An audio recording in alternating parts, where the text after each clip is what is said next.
Hello साथियों, नमस्कार। कैसे हैं आप लोग? उम्मीद करता हूं बहुत अच्छे होंगे, शानदार होंगे, जिंदाबाद होंगे। तो साथियों, जैसा कि आप सभी ने आज का ये थंबनेल देख लिया है, आज हम बात करने जा रहे हैं यूपीएसआई 2025 के बारे में। साथ में हम बात करेंगे कि आखिरकार इसके फॉर्म कब तक आएंगे, क्योंकि भर्ती बोर्ड ने बोला था कि फॉर्म इसके अप्रैल के अंतिम सप्ताह में आने वाले हैं, पर अप्रैल का अंतिम सप्ताह भी निकल गया, मई का फर्स्ट वीक भी निकल गया और मई का मिड भी निकल गया। अब आखिरकार फॉर्म कब तक आएंगे, साथ में हम बात करने वाले हैं क्या इसके जो पद हैं वो इंक्रीज होकर आने वाले हैं, इसलिए ये वैकेंसी डिले हो रही है, और इसमें सैलरी क्या हमें मंथली की 1 लाख रुपए मिलती है। इन सारी चीजों पर हम डिटेल में बात करने वाले हैं, तो ध्यानपूर्वक तरीके से वीडियो को देखिएगा और अपने दोस्तों में जरूर शेयर कीजिएगा। चलिए, तो सबसे पहले मैं आप लोगों को ये बता देना चाहता हूं मेरे प्यारे दोस्तों, अगर मैं इसकी सैलरी की बात कर लेता हूं तो ध्यान दीजिएगा। अगर मैं इसका मूल वेतन की बात कर लेता हूं, बेसिक सैलरी की, तो इसमें जो बेसिक सैलरी होती है प्यारे दोस्तों वो होती है 35,400 रुपए। ध्यान दीजिएगा। अगर मैं इसे ग्रेड पे की बात कर लेता हूं, ये जो ग्रेड पे होता है 4200 ग्रेड पे की ये वैकेंसी होती है। अगर महंगाई भत्ता की मैं बात कर लेता हूं तो 14,868 इसमें महंगाई भत्ता होता है, मूल वेतन का 42%। ये ऊपर नीचे भी होता रहता है। अगर मकान किराए भत्ता की बात कर लेता हूं तो मेट्रो शहर के लिए मूल वेतन का 24% दिया जाता है, यानी कि 8,496 रुपए। सकल वेतन की मैं बात कर लेता हूं तो 62,000 से 65,000 आपकी यहां सैलरी रहने वाली है। यानी कि सकल वेतन आपका एक मतलब का ये हो गया, टोटल सैलरी आपको कितनी मिलने वाली है।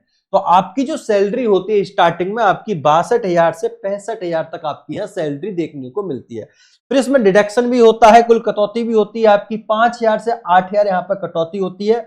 तो मान के चलिए 55,000 से 58,000 आप लोगों की यहाँ पर सैलरी देखने को मिलती है। और आपने बहुत सारे यूट्यूब पर वीडियोस भी देखे होंगे, शॉर्ट्स भी देखे होंगे। बहुत सारे एसआई जो होते हैं, यूपी एसआई, वो अपनी अपनी सैलरी बता रहे हैं। कोई एसआई बताता है मेरी 53 है, कोई बता रहा है मेरी 54 आ रहा है, कोई बताता है 58 आ रहा है। तो अपने जिस शहर में उसकी पोस्टिंग है उस शहर के अकॉर्डिंग उसकी सैलरी जो थोड़ी सी आगे पीछे होती रहती है। चल, अब ये तो स्टार्टिंग की बात है। ये किसकी बात है? स्टार्टिंग की बात है। अगर मैं इसी की बात कर लेता हूं, जब लास्ट टाइम तक जब आप रिटायर होते हैं तो ये जो सैलरी है आपकी डबल हो जाती है। यानी कि स्टार्टिंग कितने की? 60,000 से। एंड कितने पे करोगे? 1.25 लाख, 1.5 लाख, इतने पर आप लोग यहां पर एंड करने वाले हैं सैलरी का। अब बात आती है, सर ये तो आपने 1 लाख की बताया था स्टार्टिंग में। हाँ भाई, बिल्कुल सही सुना है। देखो भाई, 1 लाख कौन से होता है? देखो भाई, ये आप लोगों का अब 8th पे कमीशन और आ गया है। यानी कि सभी को पता है 8th पे आप लोगों का आ चुका है। जैसे ही 8th पे लागू हो जाएगा, जैसे ही प्यारे बच्चा 8th पे लागू हो जाएगा, ये सैलरी आपकी इंक्रीज होगा 60,000 से। यही सैलरी आपकी 80,000, 90,000 तक आपकी सैलरी देखने को मिल जाएगी। अगर इसमें भत्ता भत्ता और ऐड करेंगे तो ये 1 लाख प्लस सैलरी आपको इन हैंड देखने को मिल जाएगी। और आपको पता है 8th पे आ चुका है, कभी भी ये इसमें ट्रांसफर हो जाएगा। जैसे ही 8th पे में ट्रांसफर होगी आपकी सैलरी ऑटोमेटिक 1 लाख के आसपास पहुंच जाएगी। तो ये तो रही भैया सैलरी की बात। तो सैलरी में किसी को इश्यू हो, डाउट हो, परेशानी हो तो वो अपने कमेंट बॉक्स के माध्यम से बता सकता है। चल, अब हम आगे की यहां बात कर लेते हैं। अब आगे हम बात कर लेते हैं इसकी वैकेंसियों के बारे में। आप सभी को पता है भर्ती बोर्ड ने ट्वीट के माध्यम से ट्वीट करके बताया था कि भाई 4543 पद हम निकालने वाले हैं अप्रैल के लास्ट वीक में। बट लेकिन आप लोगों को पता है कि लास्ट समय में जब इसी वक्त पाकिस्तान और हिंदुस्तान के बीच वॉर का एक मसला खड़ा हो गया था कि कहीं जंग ना छिड़ जाए, तो हो सकता है एक फैक्टर ये भी रहा हो वैकेंसी डिले करने का। चलिए, और दूसरा फैक्टर ये बताया जा रहा है कि आपकी यहां वैकेंसी जो है वो इंक्रीज कराई जा रही है। हो सकता है 4.5 से वैकेंसी 5,000 हो जाए। बहुत सारे न्यूज़पेपर कटिंग और बहुत सारी अफवाहें नोटिफिकेशन के माध्यम से ये भी पता चला है कि ये वैकेंसी आपकी 8,000 के आसपास आने वाली है। तो याद रखिएगा, जो भी अफवाहें चलती हैं वो फेक होती है, बट इतनी भी फेक नहीं होती हैं। मतलब अगर कुछ चला है तो कहीं ना कहीं कोई बात चली होगी, वहां से ये अफवाहें आती हैं। तो इसका मतलब ये जरूर है कि आपकी वैकेंसी जो है इंक्रीज होने की जो संभावना है 50-50 है। 50% आपकी इंक्रीज हो भी सकती है, 50% नहीं भी हो सकती, क्योंकि ऑफिशियली अपडेट नहीं आया। जैसे ही ऑफिशियली अपडेट आएगा आपको 100% पता चल जाएगा कि आपकी वैकेंसी कितनी आ रही है। चलिए, ये बात हुई हमारी वैकेंसी की। अब हम थोड़ा सा बात कर लेते हैं इसकी क्वालिफिकेशन और इसके एज फैक्टर की। तो बहुत सारे स्टूडेंट और बहुत सारे विद्यार्थी परेशान हैं एज फैक्टर के लिए। यहां मैं आप लोगों की समस्या दूर करने जा रहा हूं कहीं हद तक, ध्यान दीजिएगा। देखिए भैया, अगर मैं इसकी एजुकेशन की बात कर लेता हूं तो अगर आप 12th पास हैं और आप ग्रेजुएशन में हैं और आप लोग सोचते हैं कि सर मेरा लास्ट ईयर है, मेरे अभी एग्जाम नहीं हुए, तो क्या मैं फॉर्म भर सकता हूं? आप फॉर्म नहीं भर सकते। आपकी ग्रेजुएशन जो है वो कंप्लीट होनी चाहिए। अगर आप कंप्लीट करके बैठे हुए हैं, आपके सामने डिग्री है, आपके सामने मार्कशीट है, अगर आपकी मार्कशीट ऑनलाइन भी है तो कोई दिक्कत नहीं है। आपकी ग्रेजुएशन यहां कंप्लीट होनी चाहिए। मैं इस पर सब मैं यहां बोल देता हूं, बच्चे बहुत परेशान करते हैं कि सर मैं क्या अपीयरिंग फॉर्म भर सकता हूं, मेरी लास्ट चल रही है, मेरा एग्जाम हो रही है, मेरा सर वो रिजल्ट नहीं आया है, तो क्या मैं फॉर्म भर दूं? भैया, जब तक आपका रिजल्ट नहीं आया था ऑनलाइन या ऑफलाइन, तब तक आप अपने फॉर्म को नहीं भर सकते। अगर आपका रिजल्ट आ गया है तो भाई साहब आप अपने फॉर्म को भर सकते हैं।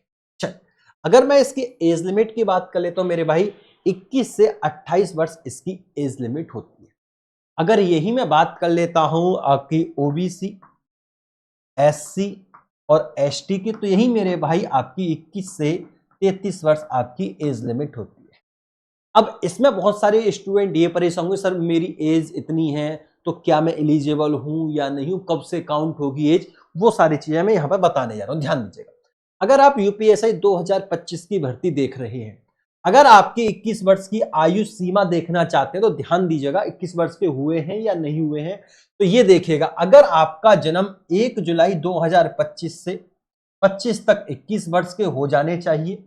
अगर 1 जुलाई 2025 तक आपकी उम्र 21 साल हो रही है तो आप फॉर्म को अप्लाई कर सकते हैं। कब से कब तक है ध्यान दीजिएगा, 2 जुलाई 2004 से 1 जुलाई 2005 के बीच में अगर आपका जन्म हुआ है, मैं यहां लिख देता हूं 2 जुलाई 2004 से 1 जुलाई 2005 के बीच में अगर आपका जन्म हुआ है 2025 तक, तो आप इस फॉर्म को भर सकते हैं, अन्यथा आप फॉर्म को नहीं भर पाएंगे।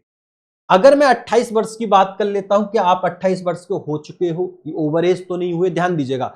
अगर आप 2 जुलाई 1997 से 2 जुलाई 1997 से 1 जुलाई 1998 के बीच में अगर आपका जन्म हुआ है, 2025 तक आपकी 28 उम्र हो रही है, इतने से 2 जुलाई 1997 से 1 जुलाई 1998 के बीच में अगर आपका जन्म हुआ है और आपकी उम्र 28 वर्ष है तो आप फॉर्म को अप्लाई कर सकते हैं। 33 वर्ष की मैं बात कर लेता हूं, अगर आपकी उम्र 2 जुलाई 1992 से 1 जुलाई 1993 के बीच में दिख है, 2 जुलाई से 1992 और 1 जुलाई 1993 के बीच में है, तो आप अपने फॉर्म को अप्लाई कर सकते हैं।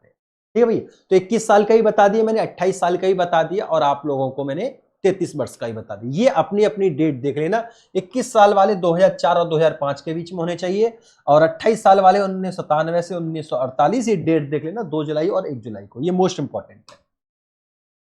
और भैया 33 साल वाले 2 जुलाई 1992 से 1 जुलाई 1993 के बीच में आप होने ही चाहिए, तभी आप लोगों को यहां कंफर्म पता लगेगा और तभी पता चल जाएगा कि आप एलिजिबल हैं या नहीं है, क्योंकि वैकेंसी इसी साल ही आने वाली है।